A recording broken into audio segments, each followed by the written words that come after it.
ಕನ್ನಡ ನಾಡು, ಇದು ಕನ್ನಡಿಗರ ನಾಡಿ ಮಿಡಿತ. ಅದೇ ಈಗ ನಾನು ಹೇಳಿದ್ನಲ್ಲ 3-4 ವಂಚನೆ. First digital arrest. Digital arrest ಅಂದ್ರೆ ನಿಮ್ಗೆ ಏನ್ ಗೊತ್ತಿದೆ, ಒಬ್ರು ಫೋನ್ ಮಾಡ್ತಾರೆ, ನೀವು ಗೊತ್ತಿಲ್ಲದಂಗೆ ಯಾವ್ದೋ ಫೋನ್ ಎತ್ಕೋತೀರಾ. ಈ ಕೆಲವು ಮೊಬೈಲ್ ಅಲ್ಲಿ ಪರವಾಗಿಲ್ಲ, ನಂಬರ್ ಬಂದ್ರೆ ಫ್ರಾಡ್ ನಂಬರ್ ಅಥವಾ ಸ್ಕ್ಯಾಮ್ ನಂಬರ್ ಅಂತ ಬರುತ್ತೆ, ನೀವು ನೆಗ್ಲೆಕ್ಟ್ ಮಾಡ್ಬೋದು. ಕೆಲವು ಮೊಬೈಲ್ ಅದು ಬರಲಿಲ್ಲ ಅಂದ್ರೆ ಅವ್ರು ಫೋನ್ ಎತ್ಕೊಂಡ್ಬಿಟ್ಟು ತಮ್ಮನ್ನ ಪರಿಚಯ ಮಾಡ್ಕೋತಾರೆ. ನಾನು ಬಾಂಬೆ ACP ಮಾತಾಡ್ತಾ ಇರೋದು, ಕ್ರೈಮ್ ಮಾತಾಡ್ತಾ ಇರೋದು. ನಿಮ್ಮ ಡೀಟೇಲ್ಸ್ ಎಲ್ಲ ಅವ್ರಿಗೆ ಮೊದಲೇ ಗೊತ್ತಿರುತ್ತೆ. ನಿಮ್ಮ ಹೆಸರು ಇದಲ್ವಾ, ನೀವು ಇಂಥ ಕೆಲಸ ಮಾಡ್ತಿಲ್ವಾ, ನಿಮ್ಗೆ ನಿಮ್ದು ಈ ಫೋನ್ ನಂಬರ್ ಅಲ್ವಾ, ಹಾಗೆ ಹೀಗೆ ಅಂತ ಫಸ್ಟ್ ಪರಿಚಯ ಮಾಡ್ಕೊಂಡು, ನಿಮ್ಮ ಹೆಸರಿನಲ್ಲಿ ಒಂದು ಕುರಿಯರ್ ಬಂದಿದೆ, ಕುರಿಯರ್ ಫಾರಿನ್ಗೆ ಹೋಗಿದೆ, ಆ ಕುರಿಯರಲ್ಲಿ ಡ್ರಗ್ಸ್ ಇದೆ, ಬೇರೆ ಬೇರೆ ವಸ್ತುಗಳಿದೆ, ಈ ಹಿನ್ನೆಲೆಯಲ್ಲಿ ನಿಮ್ಮ ಮೇಲೆ ಕೇಸ್ ಮಾಡ್ತಾ ಇದ್ದೀವಿ. ನಿಮ್ಮ ಕೇಸನ್ನ ಮುಂದಿನ ವಿಷಯನ CBI ಅಧಿಕಾರಿ ಹೇಳ್ತಾರೆ, ನೀವು ತಕ್ಷಣ ನೀವು ವಿಡಿಯೋ ಕಾಲ್ ಅಥವಾ ಸ್ಕೈಪ್ ಕಾಲ್ ಮಾಡಿ ಅಂತ ಹೇಳ್ತಾರೆ. ನಿಮ್ಮಲ್ಲಿ ಬಹುಶಃ ಸ್ಕೈಪ್ ಇಲ್ಲ ಅಂತಂದ್ರೆ ಸ್ಕೈಪ್ ಡೌನ್ಲೋಡ್ ಮಾಡ್ಕೊಳ್ಳಿ ಅಂತ ಹೇಳ್ತಾರೆ. ಸ್ಕೈಪ್ ಡೌನ್ಲೋಡ್ ಮಾಡಿಸಿದ್ಮೇಲೆ ನೀವು ಮಾತಾಡಿದಾಗ ನಿಮ್ಗೆ ಅಲ್ಲೊಂದು ಜಾಗ ಕಾಣಿಸುತ್ತೆ.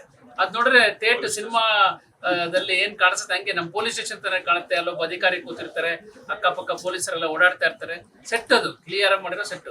ಅಲ್ಲೊಬ್ರು ಕೂತ್ಕೊಂಡು ಮಾತಾಡ್ತಾರೆ, ನಾನು ಪೊಲೀಸ್ ಇನ್ಸ್ಪೆಕ್ಟರ್, ನಾನು ACP ಬಾಂಬೆ ಕ್ರೈಮ್ ಬ್ರಾಂಚ್ ಇಂದ ಮಾತಾಡ್ತಾ ಇರೋದು, ನೀವು ಶ್ರೀನಿವಾಸ್ ಅಲ್ವಾ, ನಿಮ್ಮ ಹೆಸರಿನಲ್ಲಿ ಡ್ರಗ್ಸ್ ಹೋಗಿದೆ, ನಾವು ಈಗ ಸೀಸ್ ಮಾಡಿದೀವಿ, ನಿಮ್ಮನ್ನ ನಾವು ಅರೆಸ್ಟ್ ಮಾಡಬೇಕು ಅಂತೇಳಿ. ನೀವೇನ್ ಮಾಡ್ತೀರಾ, ಸಾಮಾನ್ಯ ಜನರಾದ್ರೆ ಭಯ ಪಟ್ಕೊಂಡು, ಇಲ್ಲ ನಾನು ಕಳಿಸಿಲ್ಲ, ಇಲ್ಲ ನೀವು ಕಳಿಸಿದೀರಾ ಅಂತ ಹೇಳ್ತಾರೆ. ಇಲ್ಲ ನಾನು ದಯಮಾಡಿ ನನ್ನ ಅರೆಸ್ಟ್ ಮಾಡ್ಬೇಡಿ, ನಾನು ತಪ್ಪು ಮಾಡಿಲ್ಲ, ನನಗೇನು ಸಹಾಯ ಮಾಡಿ ಅಂತ ನೀವು ಕೇಳಿದ್ರೆ, ಆಯ್ತು ನಿಮಗೆ ಸಹಾಯ ಮಾಡ್ತೀವಿ, ಈಗ CBI ಅಧಿಕಾರಿ ಮಾತಾಡ್ತಾರೆ ಅಂತ ಇನ್ನೊಬ್ರಿಗೆ ಕೊಡ್ತಾರೆ. ಅವ್ರ್ಯಾರೋ CBI ಅಧಿಕಾರಿ ತರ ಮಾತಾಡ್ಬಿಟ್ಟು, ಆಯ್ತು ನಿಮಗೆ ನಾವು ಸಹಾಯ ಮಾಡ್ತೀವಿ, ನಿಮ್ಗೆ ಸಹಾಯ ಮಾಡ್ಬೇಕು ಅಂದ್ರೆ ಈಗ ನಾವು ಫಸ್ಟ್ ಒಂದು ಕೇಸ್ ರಿಜಿಸ್ಟರ್ ಮಾಡ್ತೀವಿ, ಆಮೇಲೆ ನೀವು ಎಲ್ಲ ಕಳಿಸಿರೋ ಡ್ರಗ್ಸ್ ಇದ್ರದ್ದು ವ್ಯಾಲ್ಯೂ ಇಷ್ಟು ಕೋಟಿ ಆಗುತ್ತೆ, ಇದಕ್ಕೆ ನೀವು ಡಿಪಾಸಿಟ್ ಆಗಿ ಒಂದು ಬ್ಯಾಂಕ್ ಅಕೌಂಟ್ ನಂಬರ್ ಕೊಡ್ತೀನಿ, ಅದಕ್ಕೆ ಇಷ್ಟು ದುಡ್ಡನ್ನ ನೀವು ಹಾಕ್ಬೇಕು. ಇಷ್ಟು ದುಡ್ಡು ಹಾಕಿದ್ಮೇಲೆ ಅದು ಡಿಪಾಸಿಟ್ ಆಗಿರುತ್ತೆ.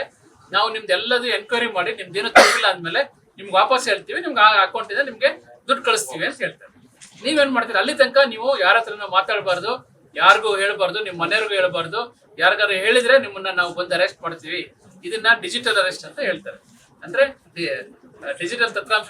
ಕೆಲವರು ಎಷ್ಟೋ ಜನ, ಬೆಂಗಳೂರಲ್ಲಿ ಒಬ್ರು ಇಂಜಿನಿಯರ್ 1 ತಿಂಗಳು ಮನೆಯಿಂದ ಹೋಗಿ ಹೋಟ್ಲಲ್ಲಿ ರೂಮಲ್ಲಿ ವಾಸ ಮಾಡ್ಕೊಂಡು ಯಾರಿಗೂ ಹೇಳ್ದಲೆ ಅವ್ರಿಗೆ ದುಡ್ಡು ಹಾಕಿದ್ದಾರೆ 1 ತಿಂಗಳಲ್ಲಿ 11 ಕೋಟಿ ರೂಪಾಯಿ. ಇತ್ತೀಚೆಗೆ ತಾನೇ ಪೇಪರ್ ಓದಿರ್ಬೋದು. ಅವ್ರ ತರ 11 ಕೋಟಿ ಎಲ್ಲಿತ್ತೋ ಹೆಂಗ್ ಹಾಕಿರೋ ಗೊತ್ತಿಲ್ಲ. ಅವ್ರು ಆಮೇಲೆ ನಂಬರ್ ಕೊಡ್ತಾರೆ, ಇವ್ರು ಅದನ್ನ ದುಡ್ಡೆಲ್ಲ ಪಾಸ್ ಮಾಡ್ತಾರೆ. ಪಾಸ್ ಮಾಡ್ಬಿಟ್ಟು ಒಂದ್ ದಿವಸ ಅವ್ನು ಯಾವಾಗ ಗೊತ್ತಾಗುತ್ತೆ ಇವ್ರ ಹತ್ರ ಇನ್ನೇನಿಲ್ಲ ಅಂತ ಅವನು ನಾಪತ್ತೆ ಆಗ್ಬಿಡ್ತಾರೆ. ಇವ್ರು ಏನೇ ಫೋನ್ ಮಾಡಿದ್ರು ಯಾರು ಫೋನ್ ಎತ್ತಾರೆ. ಅವಾಗ ಅವರು ಪೊಲೀಸ್ ಹತ್ರ ಬಂದು ಈ ತರ ಪ್ರಾಬ್ಲಮ್ ಅಂತ ಹೇಳ್ತಾರೆ. ಅದಕ್ಕೆ ನಾನು ಏನ್ ಹೇಳೋದು ಅಂದ್ರೆ, ಯಾವುದೇ ಅಪರಿಚಿತ ಕರೆ ಬಂದ್ರೆ ಎತ್ತಕ್ಕೆ ಹೋಗ್ಬಿಡಿ. ಅದೇನೇ ಆಗ್ಲಿ, ನಮಗೆ ನಿಜವಾದ ನಮ್ಮ ಸ್ನೇಹಿತ ಆಗಿದ್ರೆ 1-4 ಸರಿ ಕರೆ ಮಾಡ್ತಾರೆ. ಇಲ್ಲ ನೀವು ಒಂದು ಮೆಸೇಜ್ ಕಳ್ಸಿದ್ರೆ, ಯಾರು ಅಥವಾ ಹೂ ಅಂತ ಕಳ್ಸಿದ್ರೆ, ನಿಜವಾದ ನಮ್ಮ ಸ್ನೇಹಿತ ಆದ್ರೆ ಅವ್ರು ವಾಪಸ್ ಮಾಡ್ತಾರೆ. ನಾನು ನಿಮ್ ಸ್ನೇಹಿತ ಸೋ ಅರ್ಜೆಂಟ್ ಆಗಿ ನಿಮ್ ಹೆಲ್ಪ್ ಬೇಕಾಗಿದೆ ಅಥವಾ ನಿಮ್ಮ ಹತ್ರ ಮಾತಾಡ್ಬೇಕಾಗಿತ್ತು, ಕರೆಕ್ಟ್ ತಾನೆ? ಅವಾಗ ನೀವು ಆ ನಂಬರ್ಗೆ ಮಾಡಿದ್ರೆ ನಿಮ್ಗೆ ಗೊತ್ತಾಗುತ್ತೆ. ಅಥವಾ ನೀವೇನಾದ್ರು ಎತ್ಕೊಂಡ್ರಿ ಅಂತ ಇಟ್ಕೊಳ್ಳಿ, ಯಾರಿಗೆ ಅಪರಿಚಿತ ಕರೆನ, ಅವನೇನಾದ್ರು ಹಂಗೆ ಹೇಳಿದ್ರೆ ನೀವು ಚಾರ್ಜ್ ಮಾಡಿ, ಅವರಿಗೆ ಚೆನ್ನಾಗಿ ಬೈದು ಫೋನ್ ಕಟ್ ಮಾಡಿ. ಬೆಸ್ಟ್ ಪಾಲಿಸಿ ಅಂದ್ರೆ ಕನ್ನಡದಲ್ಲಿ ಮಾತಾಡಿ, ಅವರಿಗೆ ಕನ್ನಡದಲ್ಲಿ ಮಾತಾಡಿ ಬೇರೆ, ಅವ್ರಿಗೆ ಕನ್ನಡ ಗೊತ್ತಾಗಲ್ಲ, ಏನಾಗಲ್ಲ. ಅವನು ನಿಮ್ಮನ್ನ ಬೈಕೊಂಡು ಕಟ್ ಮಾಡ್ತಾನೆ. ಬೈದ್ರೆ ಬೈಕಲ್ಲಿ ನಿಮ್ಮ ದುಡ್ಡು, ನಿಮ್ಮ ನೆಮ್ಮದಿ ಉಳಿಯುತ್ತೆ. ಹೌದು, 15 ಕೋಟಿ 10 ಲಕ್ಷ ರಿಕವರಿ ಆಗಿರೋದು 3 ಕೋಟಿ 60